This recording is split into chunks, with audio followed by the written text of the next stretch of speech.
الحمدللہ ہم لوگ سورہ نساء پڑھ رہے ہیں. آج انشاءاللہ ہم لوگ آیت نمبر 60 سے شروع کریں گے.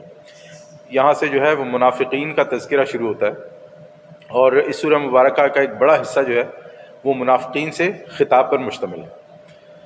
اللہ تعالیٰ فرماتے ہیں اعوذ باللہ من الشیطان الرجیم الم تر الی الذین یزعمون انہم آمنوا بما انزل الیک وما انزل من قبلک. کیا تم نے غور نہیں کیا ان لوگوں کی طرف جن کا دعویٰ تو یہ ہے کہ وہ ایمان لے کر آئے ہیں اس پر بھی جو اے نبی صلی اللہ علیہ وسلم آپ پر نازل کیا گیا ہے، اور اس پر بھی جو آپ سے پہلے نازل کیا گیا ہے. دعویٰ تو یہ کرتے ہیں. منافقین کا دعویٰ ہمیشہ سے یہ رہا ہے کہ اے اللہ کے رسول صلی اللہ علیہ وسلم ہم آپ کے ماننے والے ہیں، ہم اللہ کے احکامات بھی ماننے والے ہیں. لیکن ان کا معاملہ ہمیشہ سے یہ رہا ہے کہ جب وقت آتا تھا عمل کرنے کا یا کوئی ایسا حکم آ جاتا تھا کہ جو ان کی طبیعت پہ بڑا بوجھل ہوتا تھا، جس پہ عمل کرنا بڑا مشکل کام ہوتا تھا، تو پھر وہ کنی تک کتراتے تھے. تو اللہ تعالیٰ بھی اب یہاں پہ یہی ذکر کر رہے ہیں کہ ان کا طرز عمل کیا ہے. یریدون ان یتحاکموا الی الطاغوت، وہ چاہتے ہیں کہ اپنے مقدمات کے فیصلے طاغوت سے کروائیں. ہم نے پہلے بھی بات کی تھی کہ طاغوت سے مراد وہ حاکم، ادارہ، انسان کوئی بھی ہو سکتا ہے جو اللہ اور اس کے رسول کے احکامات کے مطابق فیصلے نہیں کرتا. بھیا ہم اگر اس کو اللہ تعالیٰ کے مقابلے میں دیکھیں تو اللہ تعالیٰ کے مقابلے میں ہر وہ باطل قوت یا نظام جس کی اطاعت کرنے پر لوگوں کو مجبور کیا جائے، لوگ مجبور ہو، یا جو اپنا تسلط چاہتا ہو، تو یہ طاغوت کی ایک موٹی سی ڈیفینیشن ہے. تو اللہ اور اس کے رسول کی اطاعت پر جو شخص کاربند ہوگا صرف وہ طاغوت سے بچ سکتا ہے. اب ہوا کیا، بہرحال آگے اللہ تعالیٰ فرماتا ہے وَقَدْ أُمِرُوا أَن يَكْفُرُوا بِهِ، حالانکہ انہیں حکم دیا گیا ہے کہ طاغوت کا کفر کریں، یعنی طاغوت کا انکار کریں. اب جو منافقین مدینہ تھے ان کی ایک عام روش یہ تھی کہ جب کسی معاملے میں فیصلہ کروانا ہوتا اور وہ یہ دیکھتے کہ اس فیصلے کو اگر ہم رسول اللہ صلی اللہ علیہ وسلم کے پاس لے کر جائیں گے تو فیصلہ ہمارے اگینسٹ آئے گا، ہمارے مخالف آئے گا، تو وہ کیا کرتے تھے، ایسے فیصلوں کو وہ لوگ جو مدینہ میں یہود علماء تھے ان کے پاس لے جاتے تھے. تو یہی معاملہ ایک مسلمان اور ایک یہودی کے درمیان ہو گیا کہ ان کے درمیان ایک جھگڑا ہو گیا. مسلمان جو تھا وہ منافق تھا، تو اب وہ لوگ اپنا فیصلہ کروانے کے لیے حضرت محمد جو یہودی تھا وہ اپنا فیصلہ کروانے کے لیے رسول اللہ صلی اللہ علیہ وسلم کے پاس جانا چاہتا تھا. وہ لوگ رسول اللہ علیہ وسلم کے پاس آئے، نبی صلی اللہ علیہ وسلم نے قضیہ سنا جو بھی تھا اور فیصلہ یہودی کے حق میں دے دیا. اب جب یہ فیصلہ ہو گیا تو جو منافق تھا اس کے دل میں جو ہے وہ تکلیف تھی، اس کے دل میں جو ہے نا وہ بڑی کدورت تھی کہ یہ میرے ساتھ جو ہے نا کچھ ٹھیک نہیں ہو. تو اس نے ایسا کیا، اس نے کہا ایسا کرتے ہیں کہ اب ہم عمر رضی اللہ تعالیٰ عنہ کے پاس چلتے ہیں، ایک بار ان سے بھی فیصلہ کروا لیں. تو یہودی نے کہا ٹھیک ہے چلو ادھر بھی چلو. تو اب یہودی کے ساتھ عمر رضی اللہ تعالیٰ عنہ کے پاس، تو یہودی نے کہا ٹھیک ہے ادھر بھی چلو. تو اب وہ لوگ جب حضرت عمر رضی اللہ تعالیٰ عنہ کے پاس گئے تو یہودی نے کہا کہ دیکھیں عمر، میں آپ کو ایک بات بتا دوں کہ آپ کے رسول صلی اللہ علیہ وسلم آلریڈی میرے حق میں فیصلہ دے چکے ہیں. جب حضرت عمر نے یہ سنا تو حضرت عمر نے نکالی تلوار، گردن اڑا دی.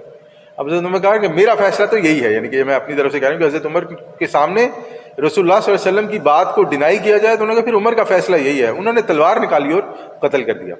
اب جب یہ قتل ہو گیا تو اب دیت کا معاملہ ہو گیا، کیونکہ اب کوئی اوپن لائسنس تو تھا نہیں حضرت عمر کے پاس، وہ جس کو چاہیں قتل کر دیں. اب یہ قضیہ بھی ان کے سامنے تھا، وہ ان کے درمیان اس منافق اور یہودی کے درمیان کا معاملہ تھا. بل اس پہ جو ہے نا بڑا واویلا ظاہر مچ گیا، کیونکہ اب اس وقت تک نبی صلی اللہ علیہ وسلم کو بھی تو نہیں پتا تھا کیا ہوا ہے. اور اگر یہ معاملہ نبی صلی اللہ علیہ وسلم کے پاس جاتا جو سامنے صورتحال نظر آ رہی ہے اس صورتحال کی روح سے حضرت عمر کو قتل کیا جاتا دیت میں. تو اب اس پر یہ آیات نازل ہوئی نبی صلی اللہ علیہ وسلم پر. تو اللہ تعالیٰ آگے فرماتے ہیں وَيُرِيدُ الشَّيْطَانُ أَن يُضِلَّهُمْ ضَلَالًا بَعِيدًا، اور شیطان چاہتا ہے کہ انہیں بہت دور کی گمراہی میں ڈال دے.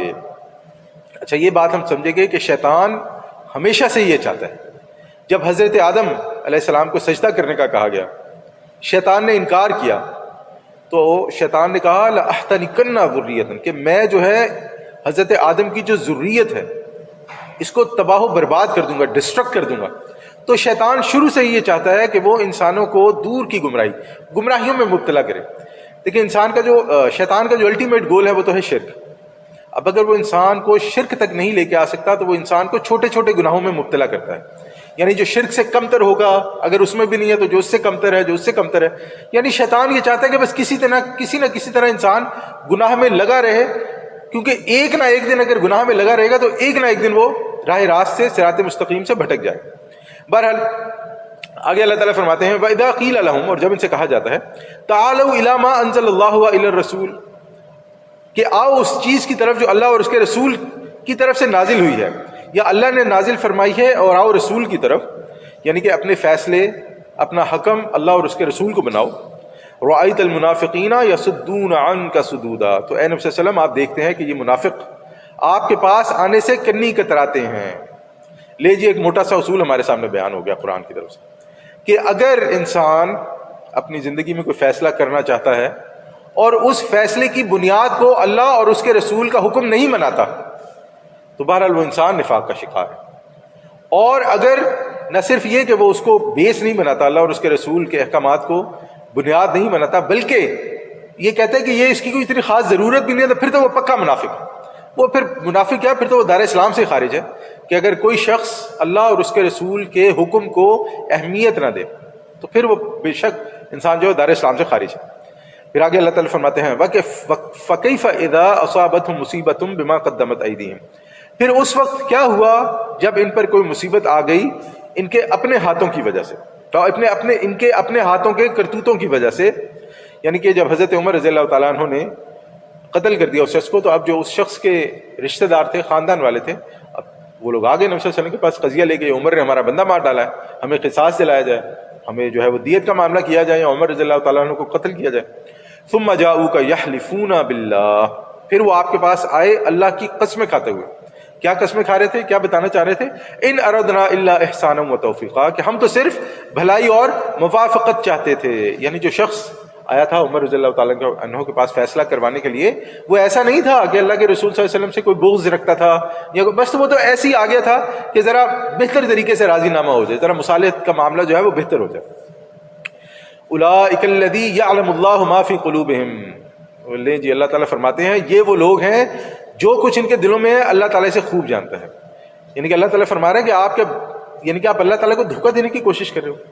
کیا آپ ایسی باتیں کر کے اللہ تعالیٰ کو یہ بتانا چاہ رہے ہو کہ اللہ تعالیٰ نہیں جانتا؟ اللہ تعالیٰ یعلم اللہ ما فی قلوبہم، اللہ تعالیٰ جانتا ہے جو ان کے دلوں میں ہے. فاعرض عنہم، اے نبی صلی اللہ علیہ وسلم ان سے چشم پوشی کیجیے. وعظہم، ان کو ذرا نصیحت کیجیے. وقل لہم فی انفسہم قولا بلیغا، اور ان سے خود ان کے بارے میں ایسی بات کہیے جو ان کے دلوں میں اتر جائے. دیکھیں اللہ تعالیٰ نے یہاں پر ایک بڑی خوبصورت چیز ہے، میں آیت پڑھا تھا. اللہ تعالیٰ نے یہاں پہ منافقین کے بارے میں فرمایا کہ یہ منافقین جب آپ کے پاس آتے ہیں، آپ کی بات نہیں مانتے ہیں اور بلا وجہ کی چوں چراں کرتے ہیں، تو ابھی ان حالات میں نبی صلی اللہ علیہ وسلم کو کیا حکم دیا جا رہا ہے کہ ان سے چشم پوشی کریں، ان کو ہدایت کریں، ان کو نصیحت کریں، اور ان سے وہ بات کریں جو ان کے دلوں میں اتر جائے کہ شاید یہ لوگ توبہ کر لیں، کہ شاید ابھی بھی ان کو یہ بات سمجھ آ جائے کہ جو یہ کام کر رہے ہیں وہ غلط ہے. اب جب یہ آیات نازل ہو گئی تو بات بالکل کھل گئی کہ حضرت عمر رضی اللہ تعالیٰ عنہ نے جو کیا ہے وہ صحیح تھا، اور جو شخص اللہ اور اس کے رسول کی بات پر اطمینان نہیں رکھتا تھا وہ منافق تھا. اچھا اب آگے، اور ہاں اس دن کے بعد حضرت عمر کا لقب جو ہے وہ فاروق ہو گیا تھا، یعنی حق اور باطل کے درمیان فرق کرنے والا. ہم ایک بات نوٹ کریں گے کہ منافقین کے جو ٹاپک ہیں یا منافقین کے بارے میں جو بحث ہے اس میں تین چیزیں جو ہیں وہ منافقوں کو ہمیشہ سے ہی بڑی بھاری گزرتی ہیں ان پر، شروع سے ہی، نبی صلی اللہ علیہ وسلم کے زمانے سے بھی اور آج بھی. سب سے پہلی چیز اللہ کے رسول صلی اللہ علیہ وسلم کی اطاعت. دیکھیں ہماری اور اس وقت کی اطاعت میں کیا فرق ہے. آج ہم جب نبی صلی اللہ علیہ وسلم کی اطاعت کرتے ہیں تو ہم نبی صلی اللہ علیہ وسلم کو ایک انسٹیٹیوشن مانتے ہیں. اب ظاہر بات ہے ہمارے سامنے نبی صلی اللہ علیہ وسلم جو ہے وہ بطور شخص تو موجود نہیں ہے. اب ہمارے سامنے نبی صلی اللہ علیہ وسلم کے فرمودات ہیں، نبی صلی اللہ علیہ وسلم کی سنت ہے، صحابہ کرام کا طرز عمل ہے کہ انہوں نے کس طرح نبی صلی اللہ علیہ وسلم کی سنتوں کو اور احادیث کو سمجھا. تو ہمارے لیے جو نبی صلی اللہ علیہ وسلم کی اطاعت ہے وہ اس اطاعت سے تھوڑی سی مختلف ہے شکل میں، کہ جس طرح اس وقت اطاعت کی جاتی تھی. تو جو اس وقت کی اطاعت تھی، اس وقت نبی صلی اللہ علیہ وسلم بذات خود موجود تھے، اور اس وقت کے منافقین کے لیے اس بات کو تسلیم کرنا کہ اس شخص کی بات ہم مانیں بڑا مشکل معاملہ تھا. تو منافقین کے لیے ایک کام تو یہ بڑا مشکل تھا. دوسری چیز، اس کے یہاں پر ایک اور چیز کی طرف میں اشارہ کروں کہ یہ اطاعت، شخصی اطاعت آج بھی بڑی مشکل ہے. کیسے؟ ہم دیکھتے ہیں آج کے دور میں خاص طور پہ جب انسان کسی مفتی سے کسی امام سے کوئی بات پوچھنا چاہتا ہے اور وہ مفتی یا امام کو ایسی بات بتاتے جو اس انسان کی مرضی کے مطابق نہ ہو تو وہ کیا کرتا ہے؟ پھر وہ بھاگتا ہے دوسرے مفتیوں کے پاس فتویٰ لینے کے، جسے کہتے ہیں فتویٰ شاپنگ. وہ کہتا ہے پھر کسی ایسے مفتی کسی ایسے عالم کی بات کو لیا جائے جو میری بات سے مطابقت رکھتا ہو، لیکن میں یہ کہنے میں حق بجانے پہ جو میری بات نہیں ہے، یہ تو وہ مولوی صاحب فرما رہے ہیں، یہ تو اس فلانے عالم کا فتویٰ ہے. تو ہم لوگ یہ بات سمجھیں گے کہ آج بھی ایک مسلمان کے لیے جو اپنے دل میں رسول اللہ اور اس کے رسول کی محبت مستحکم نہیں رکھتا صلی اللہ علیہ وسلم، اس کے لیے کسی ایسے شخص کی بات ماننا مشکل ہو جاتا ہے کہ جو بات تو اللہ اور اس کے رسول کی بیان کرے، لیکن کیونکہ اس کے سامنے شخص ہے، ہو سکتا ہے اس سے اسٹیٹس میں کم ہو. تو نا ہم لوگ تو آج کل یہ دیکھتے ہیں نا کتنے بڑے گھر میں رہتا ہے، کتنی بڑی گاڑی چلاتا ہے، کتنے پیسے ہیں اس کے پاس، اسٹیٹس میں کم ہو یا اور خاندانی کوئی اس کے ساتھ پرابلم ہو یا اس قسم کے معاملات ہوں. تو یہ معاملہ آج بھی ہم دیکھتے ہیں نا تو یہ بڑا ہمیں جو ہے نا اوپن نظر آتا ہے. دوسری چیز جو منافقین پہ بڑی بھاری تھی وہ تھی لڑنا. اچھا، لڑنے کے بارے میں ہم ایک چیز یاد رکھیں کہ دیکھیں قرآن میں جب قتال کا لفظ آتا ہے نا تو قتال کا لفظ ان کے لیے آتا ہے کہ آپ جن سے لڑتے ہیں جب دوسری پارٹی کی یہ نیت ہوتی ہے کہ میں آپ کو چھوڑوں گا نہیں، کہ میں آپ کو زندہ نہیں چھوڑوں گا، یعنی کہ اگر موقع ملے گا تو آپ کو قتل کر دیں گے. اب جب ایسے لوگوں کے خلاف آپ نکلتے ہیں تو اب آپ کو پتا ہوتا ہے کہ معاملہ تو 50-50 ہے کہ اگر اس کا موقع لگے گا تو وہ شخص چھوڑے گا نہیں. تو جب اس وقت نبی صلی اللہ علیہ وسلم حکم دیتے تھے کہ آؤ بھائی اب لڑائی کا حکم آ گیا، اب ان سے جا کے لڑنا ہے ورنہ یہ ہمیں مار دیں گے، وہ کہتے ہیں نہیں یہ نہیں ہو سکتا. جو دیکھیں یہ لڑنے وڑنے والا معاملہ جو ہے نا یہ ہم سے نہ کروائیں. آپ ویسے بتائیں کتنی نمازیں پڑھنی ہیں، 5 کی جگہ 8 10 15 پڑھنی ہے، ہمیں اس معاملے میں کوئی مسئلہ نہیں. تیسری چیز جو ان کے لیے بڑی مشکل تھی وہ تھی جب نبی صلی اللہ علیہ وسلم نے حکم دیا ہجرت کا، یا جب نبی صلی اللہ علیہ وسلم کسی چیز کو چھوڑنے کے بارے میں حکم دیتے تھے. دیکھیں ہم آج بھی دیکھ رہے ہیں کہ اگر ایک انسان کا ایک سائیکل چل جائے نا اور اس میں اس کی انکم آنی شروع ہو جائے اور اسے یہ پتہ لگ جائے کہ اگر میں یہ کام کروں گا تو اس سے مزید پیسے آ سکتے ہیں، تو ایسے انسان کے لیے بھی ایسی اپرچونٹی آج کے زبان میں اسے بولنا کہ بڑا مشکل ہوتا ہے چھوڑنا، کہ میں اللہ اور اس کے رسول کے صرف اس لیے کہ اللہ اور اس کے رسول کا حکم ہے یہ بات چھوڑ دوں. انسان کہتا ہے یہ بڑا مشکل معاملہ، یہ نہیں ہو سکتا. ہم دیکھتے ہیں کہ اگر ہم کسی کو سمجھائیں کہ دیکھیں بھئی آپ یہ جو معاملہ کر رہے ہیں یہ اسلام کے خلاف ہے یا دین کے خلاف ہے یا اس میں حرام کا عنصر پایا جاتا ہے، وہ یہ نہ ہمیں بتاؤ. بلکہ کئی بار تو ایسے ہوا کہ میں نے کئی صاحب سے بات کی کہ ایسے ایسے بات ہوتی ہے، ہوتا ہے تو آپ آیا کریں. انہوں نے کہا نہیں، آئیں گے تو سننا پڑے گا، سنیں گے تو ماننا پڑے گا، جب مانیں گے تو پھر بہت ساری چیزیں چھوڑنی پڑیں گی. تو اس کا کیا حل ہے؟ اس کا حل ہے کہ سنیں.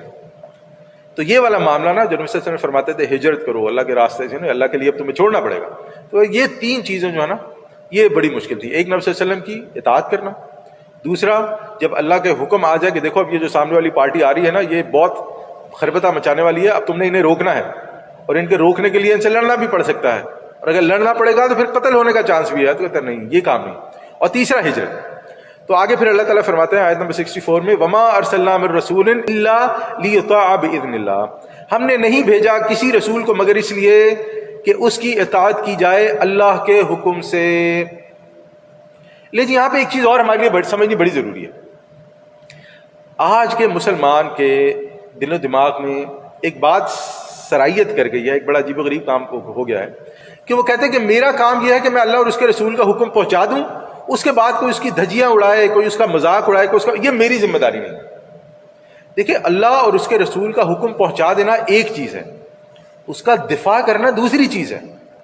ہم یہ نہیں کر سکتے کہ ہمارے سامنے اللہ اور اس کے رسول کا مذاق اڑایا جو اور ہم کہ نہیں دیکھیں یہ میری ڈومین سے باہر ہے. ایسا نہیں ہو سکتا. ہم اپنی بات پہنچائیں گے، مدلل انداز میں پہنچائیں گے. کوئی کنونس ہوتا ہے نہیں ہوتا یہ ہمارا مسئلہ نہیں ہے، لیکن ہم یہ نہیں کہہ سکتے کہ ہم کسی کو کنونس کرنے کی کوشش بھی نہیں کریں گے. بھئی آج کے دور میں ہم دیکھتے ہیں، ہم یہاں پر ہی رہ رہے ہیں، کتنے ایسے لوگ ہیں جب ان کے سامنے آپ اس مسجد کا نام لیتے ہیں جہاں پر ہم بیٹھے ہوئے ہیں تو وہ یہاں کے بارے میں ایسی ایسی باتیں کرتے ہیں کہ واللہ میں بیان نہیں کر سکتا. یعنی کہ کئی بار جب میں فیس بک پہ ڈالتا ہوں نا تو وہ جو نیچے کمنٹس آتے ہیں نا جس قسم کے مسلمانوں کے بارے میں بیان نہیں کر سکتا. اب یہاں پر 5000 مسلمان رہتے ہیں ہیریسن برگ میں، 5000 مسلمان، لیکن کسی کے اندر یہ جرت نہیں ہوتی کہ وہ جو ہمارے ارد گرد کے غیر مسلم رہتے ہیں ان کو اسلام کی حقانیت بتا سکے، اسلام کا سچ بتا سکے، اللہ اور اس کے رسول کا کیا مقام ہے وہ بتا سکے. ان کے پاس دلیل کیا ہوتی ہے؟ دلیل ہوتی ہے لکم دینکم ولی دین، تمہارے لیے تمہارا دین ہے، میرے لیے میرا دین۔ تو اللہ، اگر ہم اس بات کو نہیں سمجھیں گے نا کہ اللہ اور اس کے رسول کی اطاعت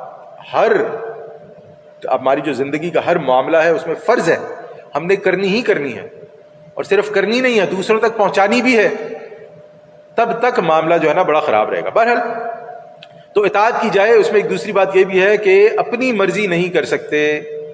جب اللہ اور اس کے رسول کا حکم آ گیا، ہم جب بھی اپنی زندگی میں کوئی بھی بات ڈیسائیڈ کریں گے، ہم اپنی مرضی نہیں کر سکتے، ہمیں وہی کرنا ہے جو اللہ اور اس کے رسول کا حکم ہے۔ اچھا، آپ کوئی یہ شخص کہے کہ اگر دینی معاملہ نہیں ہے تو پھر کیا کریں گے؟ دیکھیں، کوئی دینی معاملہ ہے یا نہیں ہے، ہم لوگ کوئی اپنی زندگی میں ایسا اصول وضع نہیں کر سکتے، کوئی ایسا کام نہیں کر سکتے جو اللہ اور اس کے رسول کے احکامات کے اگینسٹ جاتا ہو، ان کے مخالف جاتا ہو۔ یہ یاد رہے، ہماری زندگی میں یہ اصول ہونا چاہیے کہ ہم کوئی بھی اپنی زندگی میں ایسا کام نہیں کر سکتے جو اللہ اور اس کے رسول صلی اللہ علیہ وسلم کے احکامات کے اگینسٹ جاتا ہو، یہ کہہ کر کے یہ دین کا کام نہیں ہے۔ ہماری کل کی کل زندگی دین ہے۔ ہم یہ نہیں کہ لوگ کہتے ہیں نا وہ جی دین مسجد میں اور دنیا باہر ہے، دین اور دنیا علیحدہ علیحدہ ہے۔ مسلمان کے لیے دین اور دنیا علیحدہ نہیں ہے۔ اگر کوئی شخص یہ بات کرتا ہے تو وہ گمراہی میں۔ ایک مسلمان کے لیے دین اور دنیا ایک ہی چیز ہے۔ ہم جس طرح رہتے ہیں، کھاتے ہیں، پیتے ہیں، سوتے ہیں، جاگتے ہیں، دوسروں کا حق ادا کرتے ہیں، اپنا کام کرتے ہیں، یہ اسی طرح یہ اتنا ہی امپورٹنٹ ہے جتنا نمازیں پڑھنا امپورٹنٹ ہے۔ کوئی شخص نمازیں پڑھنے کے بعد یہ نہیں کہہ سکتا کہ میں نے نمازیں پڑھ لی، دین کا حق پورا ہو گیا، اب باہر جا کے میں کوئی بھی چیٹنگ، فراڈ، جھوٹ جو ہے نا وہ کرتا پھروں، یہ سب صحیح ہے۔ بالکل صحیح نہیں ہے۔ آگے اللہ تعالیٰ فرماتے ہیں وَلَوْ أَنَّهُمْ، اور اگر وہ اِذْ ظَلَمُوا أَنفُسَهُمْ جَاءُوكَ، اور اگر وہ جبکہ انہوں نے اپنی جانوں پر ظلم کیا تھا آپ کی خدمت میں حاضر ہو جاتے، فَاسْتَغْفَرُوا اللَّهَ، اور اللہ سے استغفار کرتے، وَاسْتَغْفَرَ لَهُمُ الرَّسُولُ، اور رسول بھی ان کے لیے استغفار کرتے، لَوَجَدُوا اللَّهَ تَوَّابًا رَحِيمًا، تو وہ یقیناً اللہ کو بڑا توبہ قبول کرنے والا، فرمانے والا اور رحم کرنے والا پاتے۔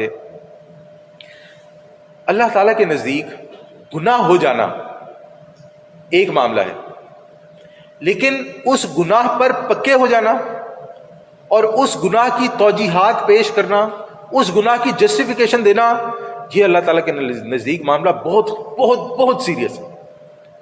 شیطان سے غلطی ہوئی، شیطان نے کیا کیا؟ اڑ گیا۔ اس نے کہا آپ نے مجھے سجدہ کرنے کا حکم دیا ہے، میں سجدہ کروں اس کو؟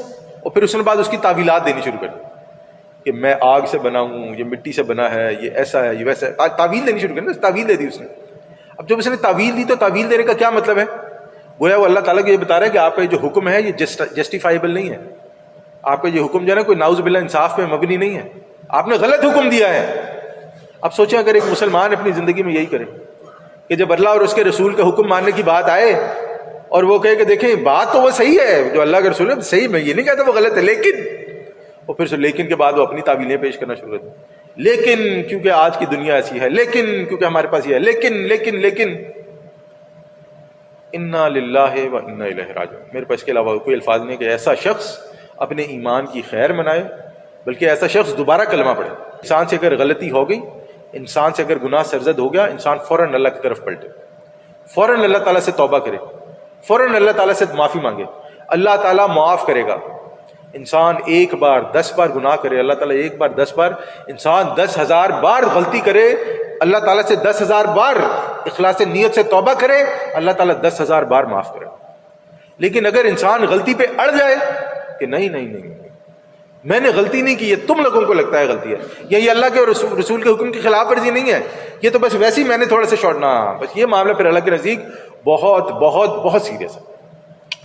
آگے اللہ تعالیٰ فرماتے ہیں فلا وربک لا یؤمنون، اللہ اکبر، دیکھیں قسم کھائی جا رہی ہے، فلا وربک لا یؤمنون حتی یحکموک فیما شجر بینہم، پس نہیں آپ کے رب کی قسم یہ ہرگز مومن نہیں ہو سکتے۔ اللہ تعالیٰ فرما رہا ہے ہرگز، لا یؤمنون، ہرگز مومن نہیں ہو سکتے جب تک کہ یہ آپ کو حکم نہ مانے ان تمام معاملات میں جو ان کے مابین پیدا ہو جائیں۔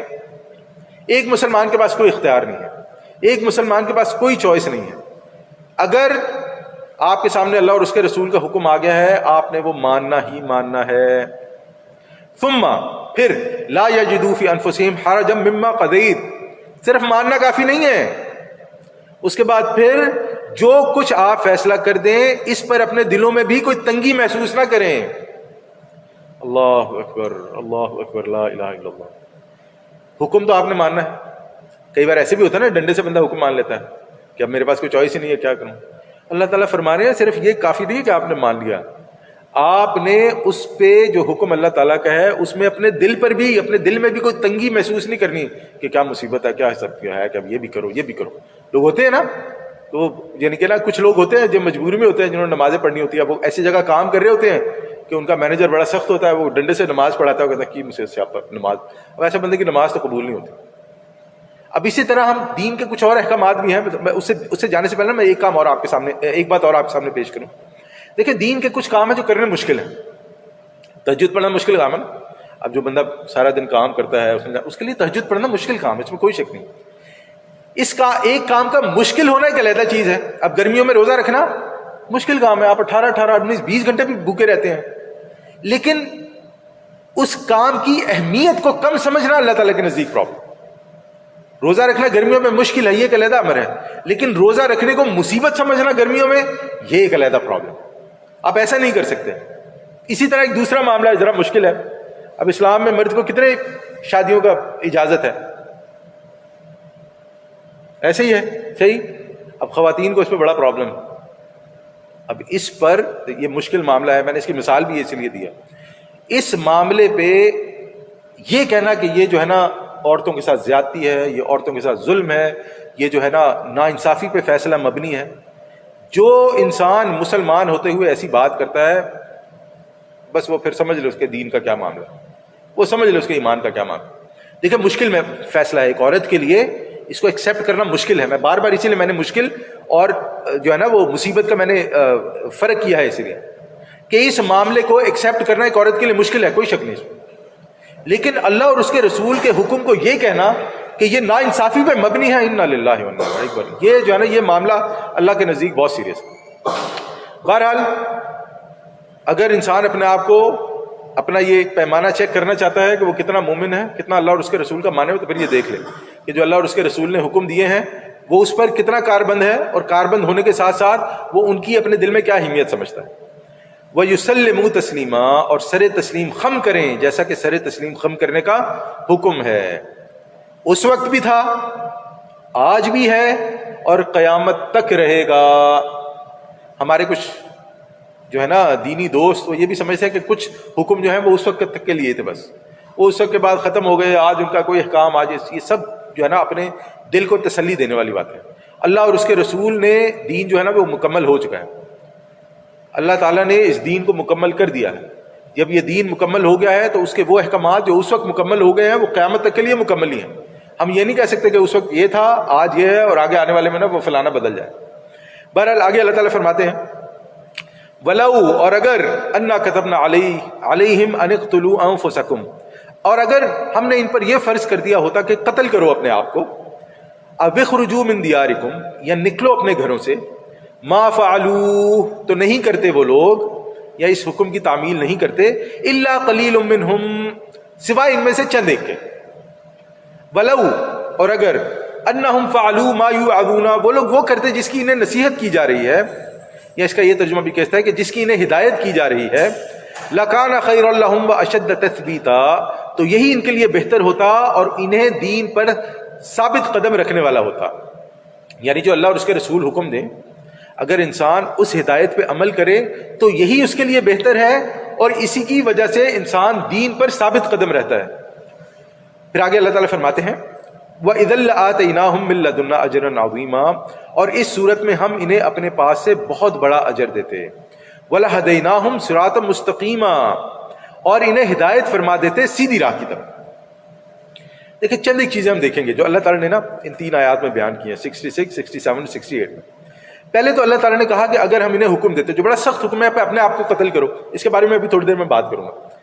یا ہم یہ کہتے ہیں کہ اللہ تعالیٰ, اس کو ہم سمجھنے کے لیے کہ اللہ تعالیٰ قرآن میں جو بھی حکم دیتے ہیں, اللہ تعالیٰ قرآن میں جو بھی نصیحت کرتے ہیں, جو بھی ہدایت کرتے ہیں, ایک مسلمان کے لیے دین پر ثابت قدم رہنے کے لیے ضروری ہے کہ وہ اس پہ عمل کرے. جو بھی حکم ہے ہمیں سمجھ آتی ہے یا ہمیں سمجھ نہیں آتی ہے.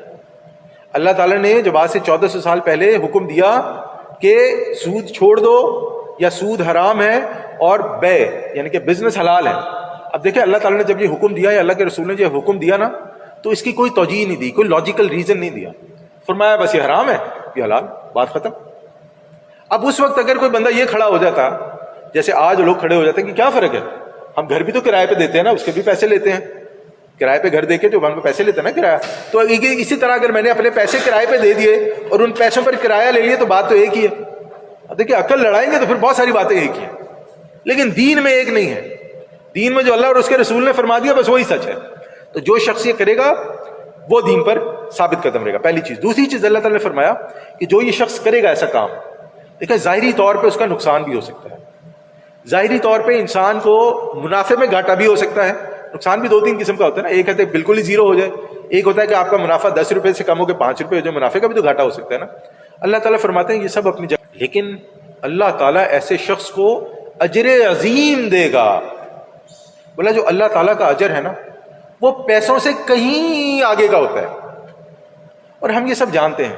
بولے یہاں پہ آنے کے بعد, یہاں پہ آنے سے مراد کہ میں USA کی بات کر رہا ہوں, یہاں پہ تو آئے ہوئے مجھے 2-2.5 سال, یہاں پہ آنے سے پہلے جب وہاں پر بھی رہتا تھا, کہ پیسہ انسان کو سکون نہیں دے سکتا.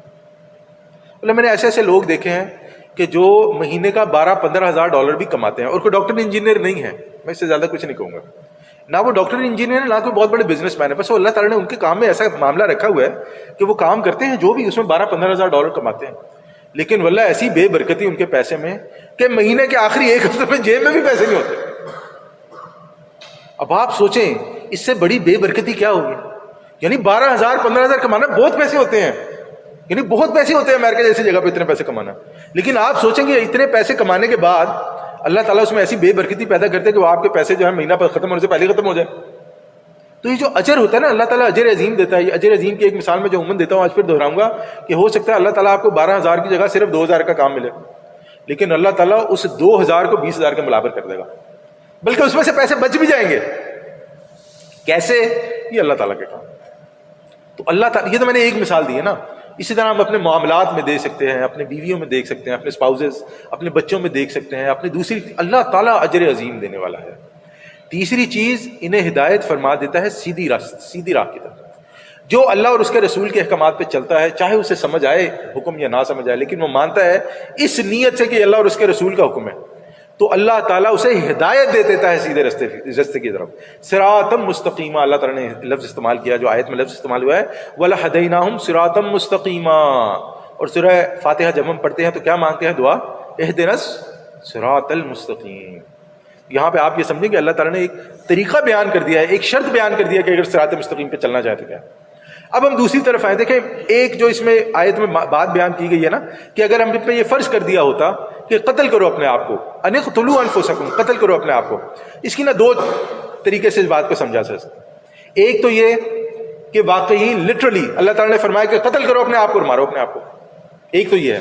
لیکن ایک دوسرا اس کا سمجھنے کا طریقہ یہ ہے کہ ہم دیکھیں گے جب سورہ بقرہ پڑھ رہے تھے تو وہاں پر بھی جب بنی اسرائیل میں سے کچھ لوگوں نے بچڑے کو اپنا معبود بنایا, شرک کیا, تو اس وقت بھی اللہ تعالیٰ نے کیا کہا, انقتلوا انفسکم, کیا کہا, فقتلوا انفسکم, کہ قتل کرو اپنے آپ کو. لیکن وہاں اس کا کیا مطلب تھا؟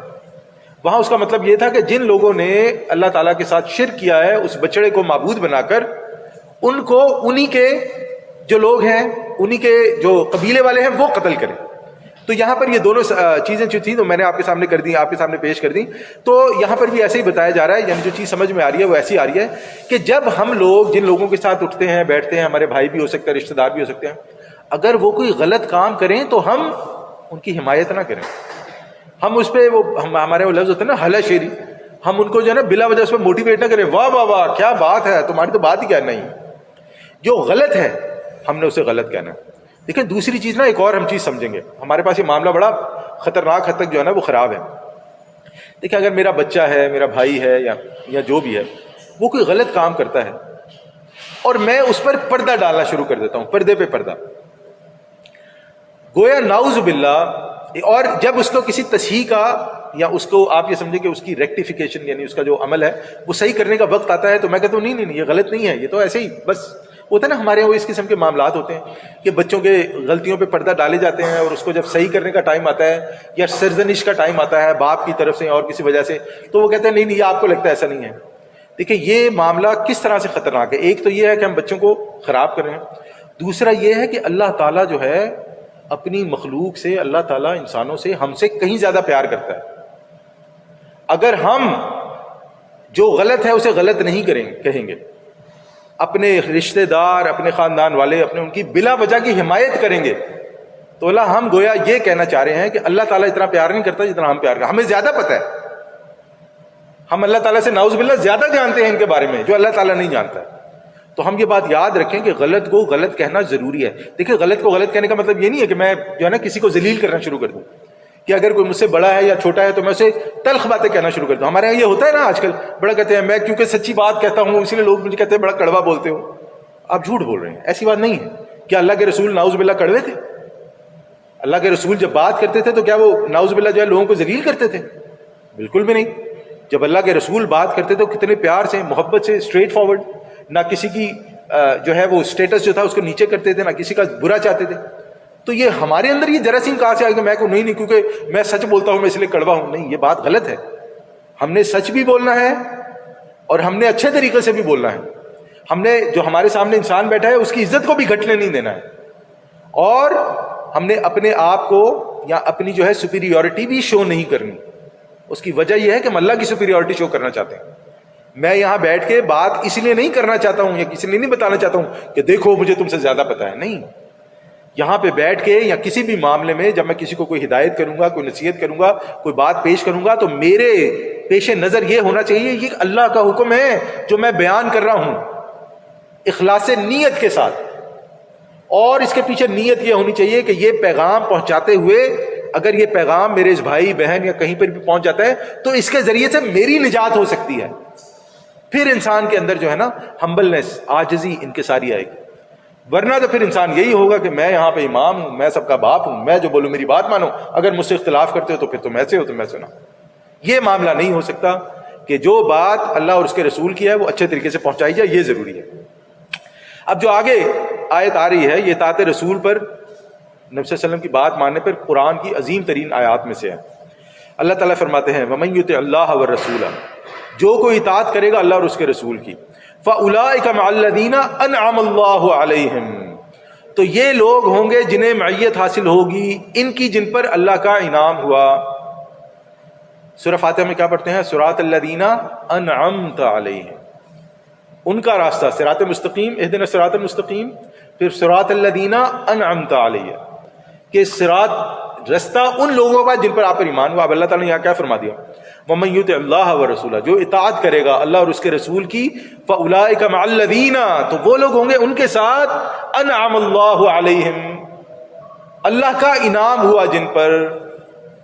تو لیں جی، اگر ہم یہ چاہتے ہیں کہ ہم ان لوگوں کے ساتھ ہوں جن پہ اللہ کا انعام ہو، تو ہم خود بھی اللہ اور اس کے رسول کے احکامات کو ماننے والے بن جائیں اور ان لوگوں کی صحبت اختیار کریں، ان لوگوں کے ساتھ رہیں جو اللہ اور اس کے رسول کے احکامات کو پرائرٹی دیتے ہیں۔ ہمارے آج ایک یہ بھی بڑا معاملہ ہے کہ ہم لوگ اس چیز کا اہتمام نہیں کرتے ہیں۔ ہم لوگ یعنی ہم جب اپنی محفلوں میں بیٹھتے ہیں نا تو ہم لوگ اس چیز کا بھی اہتمام نہیں کرتے کہ ہماری محفل میں کوئی ایسی بات نہ ہو جو اللہ اور اس کے رسول کی بات کے اگینسٹ جاتی ہو۔ دیکھیں، ایک ہے دوست یار رشتہ دار، ہم بیٹھے ہیں باتیں کر رہے ہیں، بات کرنا دین کی دنیا کی بات کرنا کوئی بری بات نہیں ہے۔ ظاہری بات ہے اگر میں اپنے والدہ کے ساتھ بیٹھا ہوں، میں اپنے بھائی کے ساتھ بیٹھا ہوں، تو میں اللہ اور اس کے رسول کی باتیں تو نہیں ڈسکس کر سکتا ہر وقت۔ ہمارے اپنے 50 معاملات ہیں کہ وہاں کیا ہوا، اوپر کیا ہوا، نیچے کیا ہوا، یا میں اگر اپنے گھر میں اپنی بیگم کے ساتھ بیٹھا ہوں تو 10 خرچے ڈسکس کرنے ہوتے ہیں، پرابلم ڈسکس کرنے ہوتے ہیں۔ یہ ساری چیزیں نارمل ہیں۔ آپ اپنے دوستوں کے ساتھ ہوتے ہیں تو آپ اپنے دوستوں سے دوستوں والی باتیں کرتے ہیں، لیکن اس کی ایک لمٹ یہ ہونی چاہیے کہ ہم کوئی بھی ایسی بات نہ کریں جو اللہ اور اس کے رسول کے اگینسٹ ہو۔ دوسری چیز، ہم اس چیز کا بھی دھیان رکھیں کہ اگر کوئی شخص ایسی بات کرے تو مجھ سے منع کریں، ہم اسے ٹوکیں کہ دیکھو ایسی بات نہیں، جو غلط ہے وہ غلط ہے۔ اور اگر پھر بھی کوئی نہیں مانتا تو پھر یہ ضروری ہے کہ ہم ایسے شخص کی صحبت چھوڑ دیں، ترک کر دیں۔ غلط لوگوں کی صحبت ترک کرنا ضروری ہے، ورنہ انسان، وہ اردو کی مثال ہے نا کہ کوئلے کی دلالی میں منہ کالا۔ انسان اگر غلط لوگوں کے ساتھ بیٹھے گا تو نہ چاہتے ہوئے بھی اس کے اندر سے وہ گندے لوگوں کی بدبو آنی شروع ہو جائے گی، اور اچھے لوگوں کے ساتھ بیٹھے گا تو اچھے لوگوں کی خوشبو آنی شروع ہو جائے گی۔ تو یہ بڑا ضروری ہے۔ پھر اللہ تعالیٰ فرماتے ہیں یہ کہ انعم اللہ علیہم، یہ لوگ کون ہیں؟ من النبیین والصدیقین والشہداء والصالحین، یعنی انبیاء کرام، صدیقین، شہداء اور صالحین، وحسن اولئک رفیقا، اور کیا ہی اچھے لوگ اور کیا ہی اچھے ہیں یہ لوگ رفاقت کے لیے۔ اللہ تعالیٰ نے 4 کیٹیگریز بیان کی۔ انبیاء یہ وہابی چیز ہے، یہاں تک کوئی نہیں پہنچ سکتا، یہ اللہ تعالیٰ جس کو چاہتے ہیں چن لیتے ہیں۔ لیکن جو اگلی 3 کیٹیگریز ہیں، صدیقین، شہداء اور صالحین، ان تک انسان اپنی محنت سے، اپنی لگن سے سیکھ کر پہنچ سکتا ہے۔ دیکھیں یہاں پر نا ایک تو اس کانٹیکسٹ میں ہم لوگ نا ایک چیز اور دیکھیں گے، اللہ تعالیٰ نے انبیاء کے ساتھ 3 کیٹیگریز کا ذکر کیا ہے، صدیقین کا، شہداء کا اور صالحین کا۔ ہم لوگ اگر ان تینوں کو انبیاء کا جو کام ہے، انبیاء کا جو مشن ہے، اس کے کانٹیکسٹ میں نہیں سمجھیں گے تو ہم ان 3 کیٹیگریز کو، یا ہم یہ سمجھیں گے کہ ان 3 کیٹیگریز کے سمجھنے میں ہم لوگ جو ہے نا تھوڑا سا پرابلم کا شکار رہیں گے۔ کیسے؟ اب کیا صدیقین، شہداء اور صالحین دوسرے ادیان میں پائے جاتے ہیں؟ بالکل پائے جاتے ہیں۔ بڑے بڑے نیک لوگ ہیں دوسرے ادیان میں بھی، جن تک اسلام شاید نہ پہنچا ہو لیکن نیک تو ہیں۔ بڑے بڑے لوگ ہیں دوسرے ادیان میں جنہوں نے دنیا ترک کر دی ہے، ہم دیکھتے ہیں نا، وہ خاص طور پہ بدھزم میں اور ہندوازم میں وہ تو بالکل چھوڑ کے دنیا تیاگ دیتے ہیں، بالکل وہ جو ہے جنگلوں میں اور جو ہے وہ سنیاس اختیار کر لیتے ہیں۔ یہاں ہم لوگ کرسچینٹی میں دیکھتے ہیں کہ شادی نہیں کرتے جو ان کے وہ سب ہوتے ہیں۔ اب اگر ہم لوگ یہ جو انبیاء کرام کی کیٹیگری ہے نا، ان تینوں کو اس کی سب کیٹیگری میں نہیں لائیں گے نا تو خطا کھا جائیں گے۔ انبیاء کا مشن کیا تھا؟ والذی ارسل رسولہ بالہدی ودین الحق، کہ اللہ تعالیٰ نے رسول صلی اللہ علیہ وسلم کو بھیجا ہے ہدا، یعنی کہ جو نبی صلی اللہ علیہ وسلم پہ ہدایت نازل ہوئی ہے، ودین الحق، اور اسلام جو دین حق، لیظہرہ علی الدین کلہ، لیظہرہ علی الدین کلہ، تاکہ انہیں دوسرے جو ادیان ہیں یا دوسرے جو سسٹم ہیں ان پر غالب کر دیا جائے۔ اب اگر ہم لوگ انبیاء کرام کا یہ مشن نہیں سمجھیں گے تو پھر صدیقین، شہداء اور صالحین ہم لوگ کبھی بھی ان کی امپورٹنس نہیں سمجھ سکتے۔ کہ اگر مجھے یہی نہیں پتا کہ نبی صلی اللہ علیہ وسلم اس دنیا میں آئے کیوں تھے، یا مقام رسالت کیا ہے، یا رسالت کی وجہ کیا ہے، نبی صلی اللہ علیہ وسلم اس دنیا میں کیا صرف نماز، روزے، زکوٰۃ، حج کے لیے آئے تھے یا اور بھی کوئی کام تھا ان کے ذمہ؟ اگر میں یہ نہیں سمجھ سکتا تو میرے لیے صدیقین کی ڈیفینیشن بھی اپنی ہو جائے گی، شہداء کی ڈیفینیشن بھی اپنی ہو جائے گی، اور صالح کی ڈیفینیشن بھی اپنی ہو جائے گی۔ تو یہ سمجھنا بڑا ضروری ہے ہمارے لیے۔ تو اب انبیاء جتنے بھی آئے، اور ہم یہ مانتے ہیں کہ تمام انبیاء کا دین اسلام تھا، جتنے بھی انبیاء آئے اسلام کا پیغام لے کے آئے، جتنے بھی انبیاء آئے اسی لیے آئے کہ اس وقت کے لوگوں کو بتائیں کہ دیکھو جس نظام کے تحت تم زندگی گزار رہے ہو اس سے بہتر نظام ہے جو اللہ تعالیٰ نے آپ کو دیا۔ جب آپ اس نظام کی، اللہ تعالیٰ کے احکامات کی، رسول صلی اللہ علیہ وسلم کے احکامات کی بات کرتے ہیں، اب انبیاء کے بعد جو سب سے پہلے اس کی تصدیق کرنے والے ہیں وہ کون ہوں گے؟ وہ صدیقین ہوں گے، جو اس کی تصدیق کریں گے، جو کہیں گے واقعی یہ نبی سچ بول رہا ہے اور میں نے بھی اسی سچ پہ قائم رہنا ہے، وہ صدیقین ہوں گے۔ اب وہی لوگ انہی میں سے اس چیز کی جو گواہی دیں گے، جو شہداء ہم کہتے ہیں، شہید کا مطلب ہے گواہی دینا نا، ہم لوگ جب پڑھتے ہیں جسے دوسرا کلمہ ہمارے یہاں کہا جاتا ہے اشہد اللہ الہ، کہ میں شہادت دیتا ہوں، میں گواہی دیتا ہوں۔ تو اب یہاں پر جو شہداء کا ذکر ہو رہا ہے، یہ شہداء کون ہیں؟ کہ یہ اس گواہی میں اتنے سچے ہوتے ہیں کہ اس گواہی کے لیے اپنی جان بھی دے دیتے ہیں۔ لیکن گواہی کس چیز کی؟ کہ اللہ کا دین سب سے اونچا ہے، اس چیز کی گواہی میں جان دیتے ہیں، اور کسی چیز میں جان نہیں دیتے۔ اب اگر ہمارے یہاں کوئی لیڈر نکلا ہے جمہوریت کے لیے، اس کو بم مار کے مار دیا تو کہتے ہیں یہ بھی شہید ہے، یہ بھی شہید ہے۔ ہاں وہ شہید ہے، لیکن وہ شہید اسلام نہیں ہے، وہ شہید جمہوریت ہے۔ ہمارے یہاں کسی کو لٹکا دیں، اگر اس پہ پھانسی پہ لٹکا دیں تو یہ بھی شہید ہے، یہ بھی شہید ہے۔ آپ کے نزدیک شہید ہے لیکن وہ بھی شہید جمہوریت ہے، شہید اسلام نہیں ہے۔ اسی طرح ہمارے یہاں اگر کوئی جہاز پھٹ جائے، کسی کا مر جائے تو کہتے ہیں یہ بھی شہید ہے۔ پتہ نہیں وہ نا، میں ایک بیان سن رہا تھا، ہمارے کراچی کے وہ رہے ہیں، میں نام نہیں ان کا لینا چاہتا، قصدن نہیں لے رہا ہوں، آپ گوگل پہ کریں گے تو آپ کو مل جائے گا۔ کچھ لوگ کچی شراب پینے سے مر گئے پاکستان میں نا، کراچی میں۔ اب یہ منسٹر صاحب آ کے ٹی وی پہ کیا بیان دے رہے ہیں؟ یہ جاہل انسان کہہ رہا ہے کہ ہم تو انہیں بھی شہید ہی کہیں گے۔ یہ ہے مسئلہ کہ جہالت کی انتہا دیکھیں کہ منسٹر ہے، منسٹر کوئی چھوٹا موٹا آدمی نہیں ہے، اور اس جاہل انسان کو یہ نہیں پتا کہ شہید کون ہوتا ہے۔ شراب پی کے مرنے والے کو بغیرت انسان کہہ رہا ہے کہ ہم شہید کریں۔ میں اس سے زیادہ الفاظ نہیں زیادہ بولوں گا تو زیادہ غصہ آئے گا۔ یہ تو اب اگر آپ نے وہ کیٹیگری نکال دی انبیاء کی اور اس کانٹیکس میں صدیقین کی اور اس کانٹیکس میں شہداء کی، تو پھر کیا رہ گیا پیچھے؟ اور اسی کانٹیکس میں وہ لوگ کون ہیں؟ صالح لوگ ہیں، صالحین۔ بیس لائن کم از کم اخلاص نیت، اخلاص ایمان، دل میں خلوص، اللہ اور اس کے رسول کے احکامات پر کاربند، اور سب سے بڑی بات کہ حرام کو چھوڑنے والے۔ اللہ اور اس کے رسول پہ کاربند، احکامات پہ کاربند ہوتے ہوئے اگر انسان حرام کو نہیں چھوڑتا ہے تو بس پھر یہ سمجھ لے کہ انسان جو ہے نا وہ میں جو ہے نا ذرا ہلکے الفاظ سوچنے کی کوشش کر رہا ہوں کہ ایک انسان جو ہے نا وہ حلال اور حرام یعنی کہ گندا اور صاف مکس کر کے کھائے تو کیا ہوگا؟ تو صالح انسان وہ ہوگا جو کم از کم اللہ اور اس کے اخلاص نیت تو پکا ہے، ایمان تو پکا ہے، اس کے بغیر تو مسلمان ہی نہیں ہے نا۔ اس کے بعد اللہ اور اس کے رسول کے احکامات پہ چلتا ہے، حلال اور حرام کے درمیان فرق کرتا ہے۔ اس کی وضاحت جو ہے نا آگے سورہ حدید میں بھی آئے گی، بہرحال یہ چیزیں جو ہے ضروری تھی۔ اور پھر اللہ تعالیٰ فرماتا ہے ذالک الفضل من اللہ، یہ فضل ہے اللہ کی طرف سے، یعنی اللہ تعالیٰ کا بڑا فضل ہے کہ جنہیں آخرت میں انبیاء کے ساتھ، صدیقین کے ساتھ، شہداء کے ساتھ، صالحین کے ساتھ مقام ملے گا۔ اچھا ہم لوگ یہ کیسے کریں؟ دیکھیں یہ اس کے بارے میں نا بہت ساری باتیں ہیں، لیکن ہم لوگ یہ کیسے کریں؟ اب ہمارے لیے جو ہے یہ سوچنا بھی ضروری ہے کہ اب ہمارا معاملہ جو ہے وہ کیا ہونا چاہیے، ہم لوگ اس کی کوشش کیسے کریں؟ تو یہ جو ان میں 4 لوگوں کا ذکر آیا ہے نا، بلکہ میں اس کے لیے آسان کرتا ہوں کہ ہوا یہ کہ نبی صلی اللہ علیہ وسلم کے پاس بہت ساری وہ احادیث ہیں، لیکن میں نا آپ کے سیدنا ربیعہ بن کعب اسلمی رضی اللہ تعالیٰ عنہ کہتے ہیں کہ میں رسول اللہ صلی اللہ علیہ وسلم کے پاس رہا کرتا تھا اور آپ صلی اللہ علیہ وسلم کو وضو کروایا کرتا تھا، یعنی وضو کا پانی وغیرہ سب کرتا تھا۔ تو ایک دن نبی صلی اللہ علیہ وسلم نے وضو کر رہے تھے تو نبی صلی اللہ علیہ وسلم نے ان جو پانی دیا تھا تو نبی صلی اللہ علیہ وسلم سے ان سے پوچھا کہ بتاؤ بھائی کیا مانگتے ہو، کیا چاہیے تمہیں؟ اب انہوں نے کہا کہ نبی صلی اللہ علیہ وسلم مجھے جنت میں آپ کی رفاقت چاہیے۔ نبی صلی اللہ علیہ وسلم بڑے خوش ہوئے۔ نبی صلی اللہ علیہ وسلم نے پھر پوچھا اور کچھ؟ انہوں نے کہا نہیں صلی اللہ علیہ وسلم میرے لیے یہی بہت ہے، آپ کی رفاقت مل جائے اور کیا چاہیے۔ بولے سبحان اللہ، میں سوچ رہا ہوں کہ کتنے سادے کتنے پیارے لوگ تھے کہ اس نے کچھ نہیں مانگا دنیا کا، یعنی دنیا مانگتے تو نبی صلی اللہ علیہ وسلم کی ایک دعا ہی تھی نا، نبی صلی اللہ علیہ وسلم ایک دعا کرتے، سب کچھ نہیں مانگا دنیا کا، کچھ نہیں مانگا۔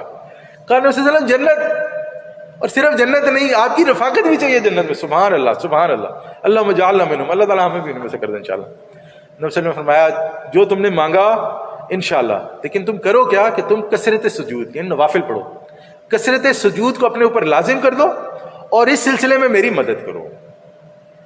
اور ایک اور حدیث ہمیں ملتی ہے کہ نبی صلی اللہ علیہ وسلم نے کسی سے پوچھا کہ بھائی کسی نے نبی صلی اللہ علیہ وسلم سے پوچھا کہ نبی صلی اللہ علیہ وسلم قیامت کب آئے گی؟ تو نبی صلی اللہ علیہ وسلم نے فرمایا کہ دیکھو قیامت تو جب آئے گی وہ آئے گی، آپ یہ بتاؤ کہ آپ نے قیامت کے لیے کیا تیاری کر رکھی ہے؟ تو ان صاحب نے جواب دیا، ان صحابی نے جواب دیا کہ نبی صلی اللہ علیہ وسلم صحیح جو بات ہے نا، نہ میں نے کوئی بہت سارے روزے رکھے ہوئے ہیں، نہ میں نے کوئی بہت لمبی چوڑی نمازیں پڑھی ہوئی ہیں، میرے پاس اعمال جو ہیں وہ قلیل ہیں، تھوڑے ہیں، لیکن میں اللہ اور اس کے رسول سے بھرپور محبت رکھتا ہوں۔ تو نبی صلی اللہ علیہ وسلم نے فرمایا کہ قیامت والے دن انسان اسی کے ساتھ ہوگا جس سے وہ محبت رکھتا ہے۔ دیکھیں یہاں پہ نا یہ تھوڑی سی تفصیل طلب ہے یہ بات، میں زیادہ تفصیل میں تو نہیں جاؤں گا، لیکن میں ایک بات کہوں گا کہ جو انسان اللہ اور اس کے رسول سے محبت کرتا ہے نا، تو منیمم کم از کم اس کا معاملہ یہ ہوتا ہے کہ وہ دین کو سیکھتا ہے۔ مطلب اس پہ آئی کین ناٹ انسسٹ انف آن دس کہ جو بھی انسان اللہ اور اس کے رسول سے محبت کا دعوے دار ہے اس نے دین سیکھنا ہی سیکھنا ہے، کسی استاد سے اس نے پڑھنا ہی پڑھنا ہے، اس نے کم از کم تیسری بار بول رہا ہوں کم از کم جو فرائض ہیں اس کا اہتمام کرنا ہی کرنا ہے۔ ایک شخص 5 وقت کی نماز نہیں پڑھتا اور وہ کہتا ہے میں اللہ اس کے رسول سے محبت کرتا ہوں، تو وہ جھوٹ بول رہا ہے۔ دیکھیں ایک شخص کمزور ہو سکتا ہے نا نمازوں میں، کہ وقت میں نماز نہیں بڑی کمزوری ہے، انسان کمزور ہے، ہو جاتا ہے، اچھی بات نہیں ہے، میں ریکمینڈ نہیں کر رہا ہوں، میں صرف مثال دے رہا ہوں، اچھی بات نہیں ہے، لیکن پڑھتا ہے، 5 پوری کرتا ہے اور اسے احساس ہے کہ یہ کمزوری ہے، مجھے ایسا نہیں کرنا چاہیے۔ لیکن ایک شخص پڑھتا ہی نہیں ہے، اہمیت ہی نہیں ہے، اسے کوئی فرق ہی نہیں پڑتا کہ اس کی نماز چھوٹ گئی یا نہیں ہوئی، اور پھر یہ شخص کہے کہ میں اللہ اور اس کے رسول کا جو ہے نا وہ محبت کرنے والا ہوں، یہ معاملہ جو ہے نا، یہ اس کا دعویٰ جو ہے نا، یہ جھوٹ ہے۔ تو اس کے بعد اللہ تعالیٰ کیا فرماتے ہیں؟ اس کے بعد اللہ تعالیٰ فرماتے ہیں وَكَفَى بِاللَّهِ عَلِيمًا، اور اللہ کافی ہے ہر شے کے جاننے کے لیے۔ اللہ کے سامنے جھوٹ نہیں بول سکتے، اللہ کو دھوکہ نہیں دے سکتے۔ انسان کی کیا اوقات ہے، انسان کے دل میں کتنا ایمان ہے، انسان کی نیت کتنی صاف ہے، انسان کتنی کوشش کرتا ہے، انسان کے دعوے کیا ہیں، اس کے مقابلے اصل کیا ہے، اللہ تعالیٰ سب جانتا ہے۔